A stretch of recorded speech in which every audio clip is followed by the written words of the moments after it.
Good afternoon, ladies and gentlemen. Welcome to Plenary Session number 2. The topic we'll be discussing is entitled Building Democratic Institutions in a State of Transition.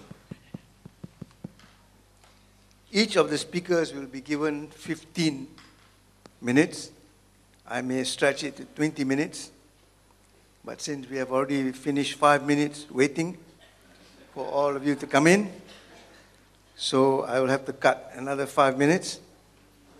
So let me start by calling on Professor Anwar Nasution to express his views on the subject. Professor Anwar and I share a common background. We were both once in the central bank. He's gone into academia. I've become a civil society person. Professor Anwar, please.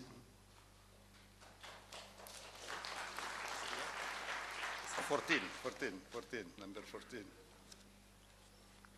Yeah.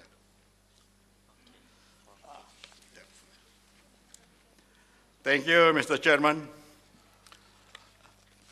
Before I start, let me express my sincere thanks to the organizer for inviting me to this very important gathering. When the organizer asked me to sign that Penang Declaration, I said, I'll be for that, yeah? Because during my tenure as an Auditor General of Indonesia until 3 years ago, I didn't only sign the petition and communique, but also sending people, high-ranking officials to jail because of corruption. Yeah? In my judgment, governance of state funding is the essence of democracy. Democracy, as emphasized by the Chief Minister this morning, required transparency. What I did, as you recall that Indonesia, after the fall of President Suharto in 1998, we adopted a very wide, major social reform. We reformed everything, social institution, economic institution, and political system. There are 4 aspects of Indonesia's social reform, namely to replace the authoritarian regime of Suharto with democracy, which ended direct involvement of the armed forces in politics. This is one of the aspects of the reform. Second, to replace the centralized government system by granting broad autonomy to local government at sub-province level. Here in Malaysia, you give autonomy to state level. In the case of Indonesia, we give autonomy to sub-province level. The third aspect of the reform to relax strong government intervention in the economy with a market mechanism and to integrate the economy into global market.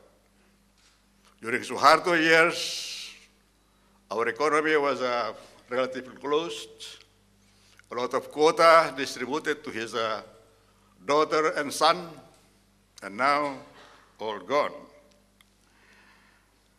And then the fourth aspect of the reform to improve governance of the corporate sector, including state-owned enterprise. How to make our Garuda can compete with Malaysian Airways. Yeah? How to make our Pertamina can compete with your Petronas. This is what we are doing in Indonesia. So we have to rebuild all of these institutions. And then in economics, what we mean by institution, not only organization, but also how the organization interact with one another. There are at least four of the aspects of a rebuilding institution. One is to facilitate the development of efficient market with low transaction costs. How do you do that? By protection of individual property rights, enforcing contract, and providing law and order. During Suharto years, this is not this is one of the weaknesses of the Suharto administration.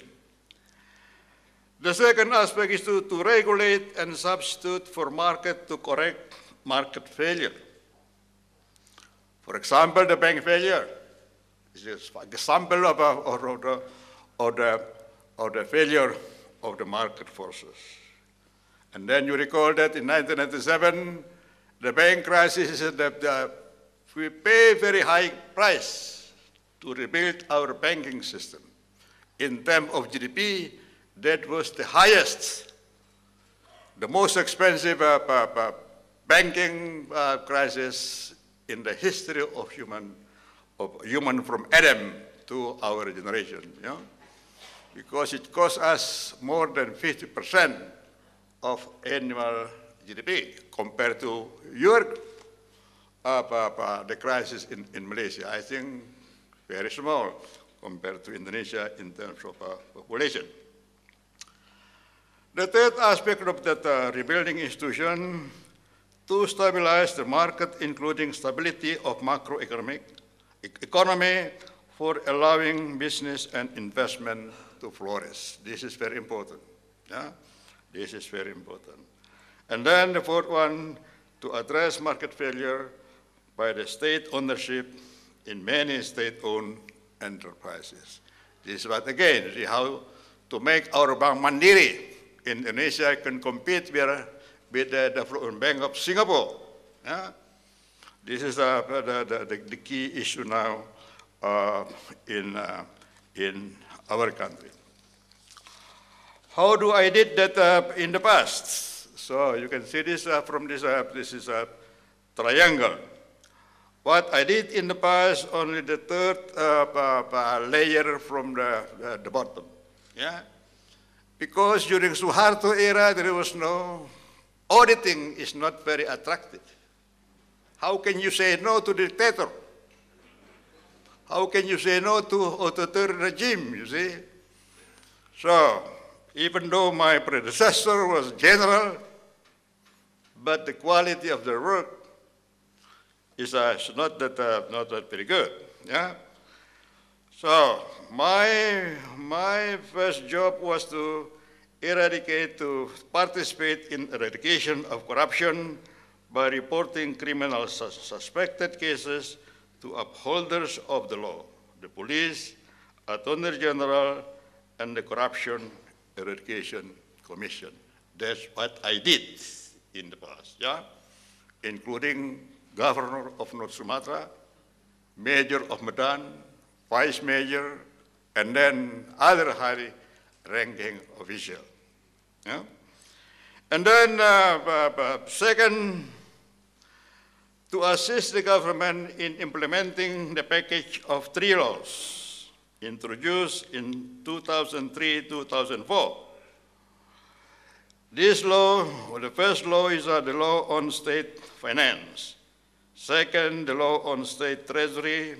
And the third one, the law on auditing and management and accountability of state finance.